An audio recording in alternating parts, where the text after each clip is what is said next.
بسم اللہ الرحمن الرحیم. بہت بہت شکریہ.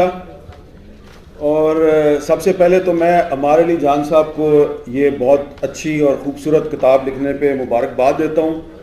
اور میں سمجھتا ہوں کہ انہوں نے تاریخ صرف لکھی نہیں ہے بلکہ وہ تاریخ بنا بھی رہے ہیں. اور آج کا یہ جو اجتماع ہے یہ اس کا ثبوت ہے. ڈاکٹر خالد جاوید جان صاحب کو ہم بڑا اس وقت سے جانتے ہیں جب یہ ایگلز کے رہنما ہوتے تھے. تو انہوں نے بڑی اچھی باتیں کی ہیں, آپ کو گرمایا بھی ہے. لیکن ایک تھوڑا سا میں اضافہ کرنا چاہوں گا ان کی گفتگو میں اور بڑے ادب سے, کہ بیٹوں کا ذکر کیا, انہوں نے اپنی بیٹی کا بھی ذکر کیا, سب کا ذکر کیا. لیکن عمار علی جان جو آج یہاں پر بیٹھا ہے آپ کے سامنے اور جس کتاب کا ہم ذکر کر رہے ہیں, میں نے اس کتاب کو پڑھا بھی ہے اور کچھ نالج بھی ہے, میرا تھوڑا سا ذاتی علم بھی ہے. تو یہ عمار علی جان کی جو شخصیت ہے اس میں یقیناً والد صاحب کا بھی بہت کردار ہے, لیکن اس میں کافی کردار اس کی والدہ کا بھی ہے. اور جو والدہ کا کردار ہے وہ اچھی بات ہے کہ عمار علی جان نے اپنی کتاب میں اس کا اعتراف بھی کیا ہے. تو ابصار صاحب نے بھی بات کی اور ڈاکٹر صاحب آپ نے بھی بات کی. تو یقیناً یہ جو رول بائی فیئر ہے, ظلم و استبداد کا جو خوف ہے, اس کے خلاف جو جدوجہد ہے, اس کو آپ کے اور ہمارے بیٹے بھی آگے بڑھائیں گے. لیکن میرا خیال ہے کہ آنے والے وقت میں بیٹوں سے زیادہ آگے بیٹیاں ہوئیں گی اور ان کی مائیں آگے ہوں گی. اور 2 بیٹیاں اور 1 ماں تو سٹیج پہ بھی بیٹھی ہے. مجھے لگتا ہے آنے والے وقت میں جو ہے نا, ان کی جو جدوجہد میں جو کردار ہے وہ بیٹوں سے بڑھ جائے گا.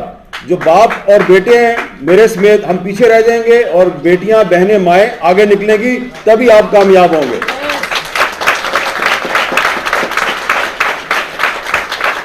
میں جب ڈاکٹر عمار علی جان کی کتاب پڑھ رہا تھا تو کتاب پڑھتے ہوئے پتہ نہیں کیا وجہ تھی, بار بار میری نظروں کے سامنے ایک چہرہ گھوم رہا تھا بار بار, اور پھر وہ چہرہ مختلف شکلیں اختیار کرتا تھا.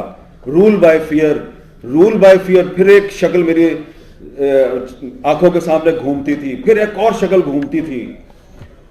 تو عمار پتہ کس کی شکل سب سے پہلے میری نظروں کے سامنے گھومی؟ جنرل ڈائر, جس نے جلیانوالہ باغ میں فائرنگ کی تھی. اور یہ جو جنرل ڈائر ہے اس کی بڑی انٹرسٹنگ ہسٹری ہے, آپ کو پڑھنی چاہیے. جلیانوالہ باغ میں فائرنگ سے پہلے اس کی پوسٹنگ بلوچستان میں تھی, اور اس نے خود کتاب لکھی ہے بلوچستان میں اپنی پوسٹنگ کے بارے میں. اور اس نے اس کتاب میں یہ بڑے فخر سے لکھا ہے کہ جب میں بلوچستان میں تھا تو جو بلوچ ٹرائبز کی جو بغاوت تھی برٹش آرمی کے خلاف, تو اس کو دبانے کے لیے جنرل ڈائر نے بلوچستان میں شیعہ سنی اختلاف کو ہوا دی اور شیعہ سنی کو آپس میں لڑایا. اس نے خود اپنی کتاب میں لکھا ہے. تو جنرل ڈائر جو ہے اس نے جلیانوالہ باغ میں بھی فائرنگ کی, اس نے بلوچستان میں بھی ظلم و ستم کیا. پھر 1947 قائد اعظم محمد علی جناح کی قیادت میں ہم نے پاکستان حاصل کر لیا. لیکن کتاب پڑھتے ہوئے مجھے ایسا لگ رہا تھا کہ جنرل ڈائر جو ہے وہ 1947 کے بعد بھی پاکستان پہ مسلط رہا. اور اس کتاب میں ایک چیپٹر ہے وی دا سیڈیشیس پیپل. میں اس کو یہ نہیں کہوں گا ہم غدار لوگ, کیونکہ ڈاکٹر صاحب خالد جاوید جان صاحب نے اپنی نظم پڑھی ہے میں باغی ہوں, میں یہی کہوں گا ہم باغی لوگ. لیکن وی دا سیڈیشیس پیپل میں جو چیپٹر ہے اس کتاب میں, اس چیپٹر کو پڑھتے ہوئے وہ جو جنرل ڈائر ہے اس نے اچانک جنرل ایوب خان کی شکل اختیار کر لی. اور پھر میں مزید آگے کتاب پڑھتا گیا تو وہ جو جنرل ڈائر ہے اس نے یحییٰ خان کی شکل اختیار کر لی, پھر وہ جنرل ضیاء الحق کی شکل اختیار کر لی اس نے, اور پھر وہ جنرل پرویز مشرف کی شکل اختیار کر لیتا ہے. اور ابھی تک وہ مختلف شکلوں میں ہمارے سامنے کہیں پہ ناچ رہا ہے, کہیں پہ گا رہا ہے, اور ہمیں غدار کہہ رہا ہے اور ہمیں باغی کہہ رہا ہے. اور اب حالت یہ ہو گئی ہے کہ وہ جنرل ڈائر جو ہے وہ کہتا ہے کہ پاکستان جو ہے وہ صرف میرے دم سے چل رہا ہے, تم سب لوگ غدار ہو, اور حالت یہ ہو گئی ہے کہ ہم کہہ رہے ہیں ہاں ہم غدار ہیں, ہاں ہم باغی ہیں. تو کتاب پڑھتے ہوئے اس میں جب انہوں نے محترمہ فاطمہ جناح کا ذکر کیا ہے کہ جب خان عبد الغفار خان صاحب جو ہیں وہ فاطمہ جناح کی حمایت کر رہے تھے, تو جنرل ایوب خان نے ایک پیمفلٹ کے ذریعے ان کو غدار قرار دے دیا, ساتھ میں یہ بھی کہا Indian agent. General Ayub Khan عرف جنرل ڈائر نے محترمہ فاطمہ جناح کو انڈین ایجنٹ کہا. میں آپ کو ریفرنس دینا چاہتا ہوں because I am a journalist. January 1965 time magazine کو انٹرویو دیا تھا جنرل ایوب خان نے, جس میں اس نے کہا کہ فاطمہ جناح جو ہے یہ انڈین ایجنٹ ہے اور امریکن ایجنٹ ہے. یہ جنوری 1965 میں. تو اس لیے ظاہری بات ہے ہم اس کو مادر ملت کہتے ہیں, وہ ہماری قوم کی ماں تھی, تو میری قوم کی ماں کو جو انڈین ایجنٹ کہے گا, جو غدار کہے گا, تو میں تو اس کو جنرل ڈائر کہوں گا.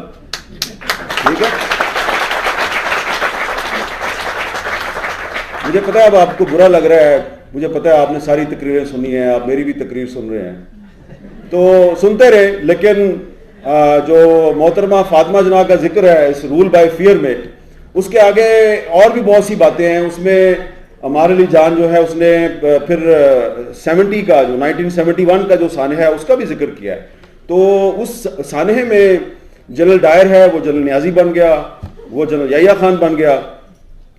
تو آج جو رول بائی فیئر ہے جس پر یہ کتاب لکھی گئی ہے, اس رول بائی فیئر کو ختم کرنے کے لیے ہمیں جو جدوجہد کرنی ہے اور اتحاد قائم کرنا ہے, وہ کسی پاکستانی جنرل کے خلاف نہیں کرنا, وہ جنرل ڈائر کی روح کے خلاف قائم کرنا ہے, کیونکہ وہ روح جو ہے وہ بھٹک رہی ہے ابھی پاکستان میں مختلف شکلوں میں.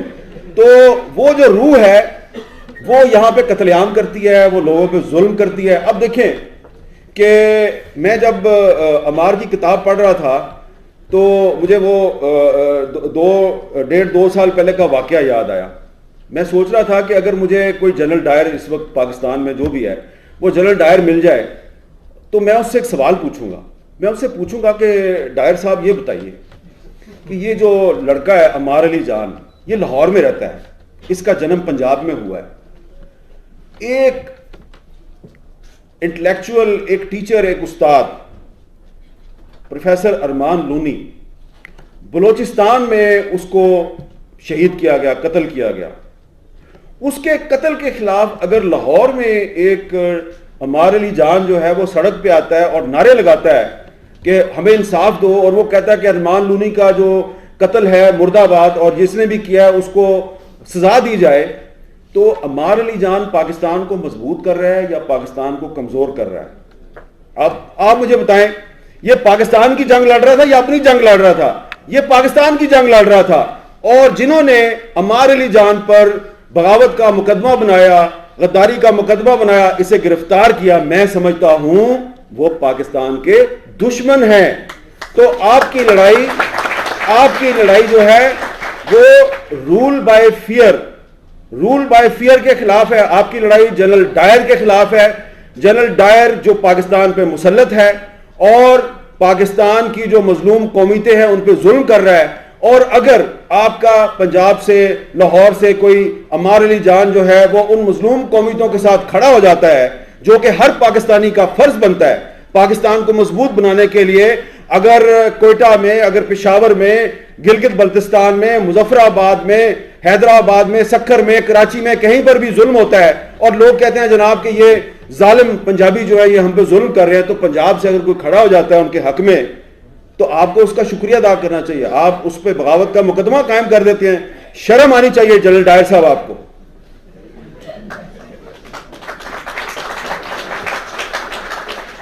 اور اگر آپ کو میری بات بری لگ رہی ہے تو لگتی رہے, میں آپ سے کوئی معذرت نہیں چاہتا. میں یہ چاہتا ہوں کہ آپ کو میری بات بری لگے, کیونکہ یہ تو کتاب ہی اس لیے لکھی گئی ہے آپ کو ایکسپوز کرنے کے لیے. تو یہ کتاب جو ہے دراصل عمار علی جان کی, یہ اس جنرل ڈائر کا جو تسلسل ہے اس کو ایکسپوز کرتی ہے جس نے 1919 میں جلیانوالہ باغ میں فائرنگ کی تھی تحریک آزادی کے حامیوں پر, جو لوگ برٹش کولونیلزم کے خلاف لڑ رہے تھے. آج بھی یہ جو آپ لوگ یہاں پہ بیٹھے ہیں دراصل آپ کی لڑائی جو ہے وہ اس نو آبادیاتی سوچ کے خلاف ہے, کولونیلزم کے خلاف ہے. اور اس اجتماع میں میں یہ بات بہت اطمینان کے ساتھ کہہ رہا ہوں, مجھے بڑا اس پہ خوشی ہو رہی ہے یہ کہتے ہوئے کہ یہ کتاب پڑھ کے مجھے ایسا لگا کہ یہ کتاب اور اس کتاب کا مصنف عمار علی جان پازیٹیو سائیڈ آف پاکستان ہے. آپ کہتے ہیں کہ پاکستان میں صرف نیگیٹو چیزیں ہیں, آپ نیگیٹو چیزوں کو ہائی لائٹ کرتے ہیں, پازیٹیو رپورٹنگ نہیں ہو رہی. اسد طور جو ہے وہ نیگیٹو چیزیں جو ہے وہ سامنے لے کے آتا ہے, مطیع اللہ جان نیگیٹو چیزیں سامنے لے کے آتا ہے, یہ آسمہ شیرازی جو ہے یہ نیگیٹو چیزیں سامنے لے کے آتی ہے. تو بھائی آج ہم سب اکٹھے ہو کے ایک پازیٹیو چیز جو ہے وہ آپ کے سامنے پیش کر رہے ہیں, اس کا نام ہے عمار علی جان اور اس کی کتاب ہے رول بائی فیئر. یہ پازیٹیو چیز ہے. یہ پازیٹیو چیز اس لیے ہے کہ ایک لڑکا جو کہ جس نے ہسٹری تاریخ کی تعلیم حاصل کی اور وہ تاریخ کا استاد ہے, اس کو آپ نے پہلے ایک یونیورسٹی سے نکلوایا, پھر اس کو دوسری یونیورسٹی سے نکلوایا, پھر اس کو تیسری یونیورسٹی سے نکلوایا. کیمبرج یونیورسٹی میں تعلیم حاصل کر کے وہ بڑا آسان تھا عمار علی جان کے لیے. کیمبرج یونیورسٹی میں تعلیم حاصل کر کے وہ وہیں پہ کہیں پہ روس, چین, جاپان, امریکہ, برطانیہ کہیں پر بھی نوکری حاصل کر کے وہیں کا ہو جاتا. انہیں اس نے کہا میں نے اپنے وطن میں پاکستان میں واپس جانا ہے, وہاں پہ جو میرے جو مظلوم بھائی بہن ہیں میں نے ان کے حقوق کی جنگ لڑنی ہے. تو وہ کیمبرج سے پڑھ کے پاکستان واپس آ گیا. وہ کس راستے پہ چل رہا تھا؟ یہ کس کا راستہ ہے کہ آپ تعلیم حاصل کرنے کے لیے پاکستان سے یا اپنے ملک سے باہر گئے؟ یہ قائد اعظم کا راستہ ہے, یہ علامہ اقبال کا راستہ ہے. قائد اعظم بھی باہر گئے, علامہ اقبال بھی باہر گئے, پھر پاکستان واپس آئے, پھر انہوں نے تحریک آزادی میں حصہ لیا. تو وہ میں تو سمجھتا ہوں آپ جو مرضی سمجھے, اور پتہ نہیں عمار علی جان جو ہے میری بات سے اتفاق کرتا ہے یا نہیں کرتا. میں سمجھتا ہوں کہ یہ اسی راستے پہ چل رہا ہے جو کہ قائد اعظم محمد علی جناح کا راستہ ہے, جو محترمہ فاطمہ جناح کا راستہ ہے, جمہوریت کا راستہ ہے. پاکستان جو ہے وہ ایک سیاسی اور جمہوری جدوجہد کی پیداوار ہے, اور پاکستان کو بچانے کے لیے آپ کو ایک سیاسی اور جمہوری جدوجہد جو ہے اسی کو جاری رکھنا ہے, اسی کو آگے بڑھانا ہے. یہاں پر ہمارے جو اسٹیج سنبھالا ہوا کاکڑ صاحب نے بار بار وہ حبیب جالب صاحب کا ذکر کر رہے ہیں. تو میں یہ سمجھتا ہوں کہ جس طرح حبیب جالب صاحب جو ہیں وہ رہتے پنجاب میں تھے, لیکن وہ جو چھوٹے صوبوں کی آواز میں آواز ملاتے تھے, ان کے ساتھ وہ جیل چلے جاتے تھے. انہوں نے بھی غداری کے مقدمے برداشت کیے, ان کا سامنا کیا. تو عمار علی جان اسی راستے پہ چل رہا ہے, حبیب جالب کے راستے پہ چل رہا ہے. یہ پاکستان کو بچانا چاہتا ہے. یہ اس دھرتی کا ایک وہ بیٹا ہے جو دھرتی کے سب بیٹوں کو جن کا تعلق اس دھرتی کے مختلف حصوں کے ساتھ ہے, یہ ان کے حقوق کے لیے آواز بلند کرتا ہے. جب کسی پہ بلوچستان میں ظلم ہوتا ہے تو یہ لاہور میں بیٹھ کے اس ظلم کے خلاف کھڑا ہو جاتا ہے. خیبر پختونخوا میں ظلم ہوتا ہے یہ اس کے خلاف کھڑا ہو جاتا ہے. سندھ میں کسی پہ ظلم ہوتا ہے اس کے خلاف کھڑا ہو جاتا ہے. تو یہ تو پاکستان کے بچانے کی جنگ لڑ رہا ہے. تو آپ اس کو غدار کہتے ہیں. تو اس لیے میں سمجھتا ہوں کہ اگر عمار علی جان غدار ہے تو ہم سب غدار ہیں, اور ہمیں اپنی اس غداری پہ فخر ہے, کیونکہ ہم پاکستان کو بچانے کی جنگ لڑ رہے ہیں, اور مقابلہ ہمارا کس سے ہے؟ جنرل ڈائر سے. تو آخر میں اس میں جو آپ سب لوگ یہاں پر موجود ہیں, آپ کی آنکھوں کی چمک اور آپ کے چہروں پہ جو روشنی ہے وہ پازیٹیو سائیڈ آف پاکستان ہے. آپ کی اس اجتماع میں موجودگی ایک کتاب کا فنکشن ہے. کتاب بھی انگریزی میں لکھی گئی ہے, لیکن آپ لوگ اس کتاب پر لوگوں کو سننے کے لیے آئے ہیں اور اتنی توجہ سے انہماک سے باتیں سن رہے ہیں. آپ کی آنکھوں کی چمک اور آپ کے جو چہرے پہ روشنی ہے یہ پازیٹیو سائیڈ آف پاکستان ہے. اس لیے میں سمجھتا ہوں کہ بڑے مسائل ہیں ہمارے, یہاں پہ بہت سی باتیں ہوئی ہیں, لیکن یہ جو آپ کے چہروں کی چمک ہے اور عمار علی جان کی کتاب ہے, تو اس کا جب امتزاج بنے گا تو ہم رول آف فیئر سے نجات ضرور حاصل کریں گے, انشاءاللہ حاصل کریں گے.